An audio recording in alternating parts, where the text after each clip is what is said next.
Good day. Here are the stories for the Manila Times for Friday, March 19, 2021. Metro Manila is in the middle of a serious surge in COVID-19 cases, according to the group tracking the pandemic situation in the country. The number of cases in what is officially designated as the National Capital Region jumped by 78% from the previous week, Okta Research noted in its March 17 report. Okta ticked off the alarming figures even as the Department of Health reported 5,290 new COVID-19 cases on Thursday, ramping up the total to 640,984 cases in the country. Palace spokesman Harry Roque Jr. said the 64% intensive care units utilization rate in Metro Manila is a bit alarming. However, Health Undersecretary and Treatment Czar Leopoldo Vega, who also attended the press briefing, said the utilization rate is alarming as it is considered a moderate risk. COVID-19 appears likely to develop into a seasonal disease, the United Nations said on Thursday, cautioning against relaxing pandemic-related measures simply based on meteorological factors. More than a year after the novel coronavirus first surfaced in China, a number of mysteries still surround the spread of the disease that has killed nearly 2.7 million people worldwide.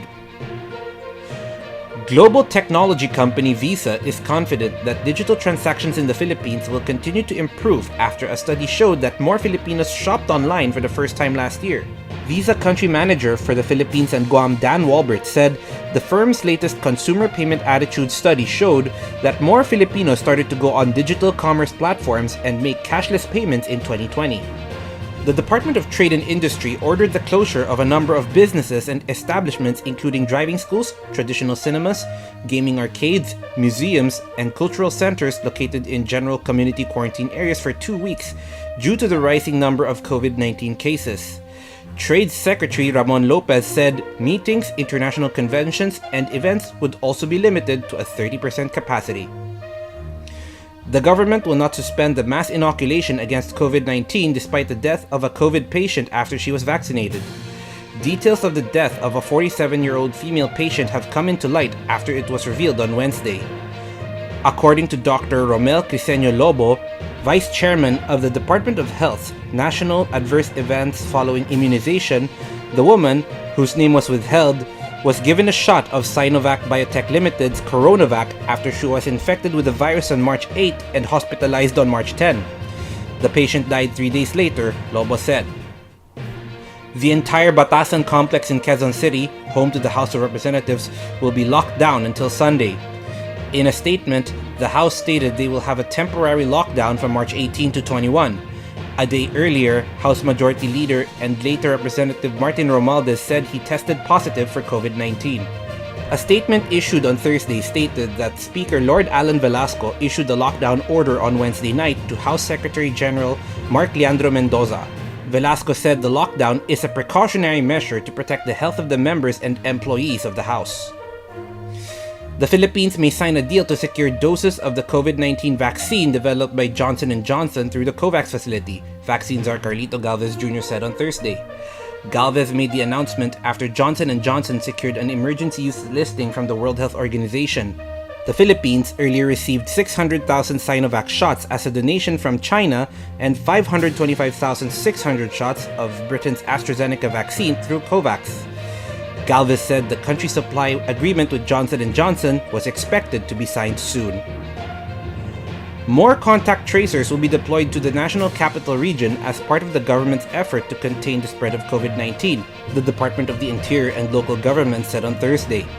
The Philippine National Police will deploy an additional 362 uniformed personnel to Metro Manila, while the Bureau of Fire Protection will assign an additional 100 uniformed personnel, 40 in Pasay City and 60 in Quezon City. Interior Undersecretary Jonathan Malaya said that this is on top of the 300 contact tracers to be deployed by the Metro Manila Development Authority to various LGUs. In business, the Philippines may incur a lower balance of payment surplus this year, according to the Bangko Sentral ng Pilipinas.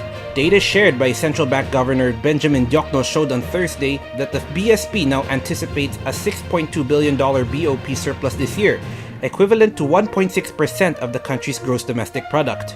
The latest forecast compares to the $16 billion payments balance surplus recorded in 2020. Over to sports, NLEX Roadwire's head coach Yang Giao is known for being tough, stern, and borderline mean towards his players. But Calvin Oftana isn't fazed about his coach's reputation. Instead, he's excited to play for Giao, who picked him 3rd overall in the 2021 PBA Rookie Draft on Sunday. Rigoberto Tiglao and Ruben Torres are today's front page columnists. Tiglao believes President Rodrigo Duterte extracted benefits with China and the United States, while Torres talks about the portability of union membership. Today's editorial discusses the recent lockdowns in Congress. Read the full version on the paper's opinion section or listen to the Voice of the Times. For more news and information, get a copy of the Manila Times on print, subscribe to its digital edition, or log on to www.manilatimes.net. Follow us on Twitter, Facebook, or Instagram, and keep up with the Times. With the Fort Villaseran, this is Eric John Seco reporting. May you have a safe Friday ahead.